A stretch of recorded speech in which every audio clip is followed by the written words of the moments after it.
Сәлем достар, менің есімім Фариза. Бүгін сіздермен қызылшадан майонезсіз осындай дәмді әрі витаминге бай салат дайындайтын боламыз. Ол үшін бізге бар жоғы бір қызылша және 3 сәбіз қажет.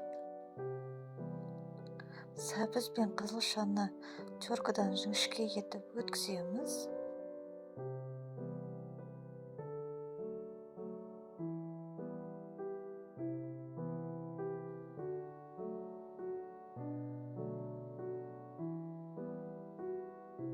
Сосын қара бұрыш, қызыл бұрыш және тұз қосамыз.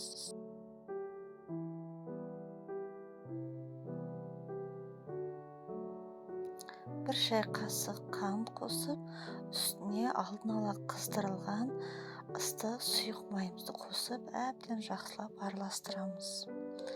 Араластырып болғаннан кейін өздеріңіз дәмін көресіздер. Татымына қарай тұздарыңызды немесе қара бұрыштарыңызды қоссаңыздар болады.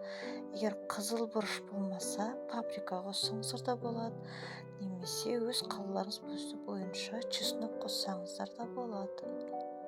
Дайын болған салатымызды холодильникке 1-2 сағатқа қоямыз.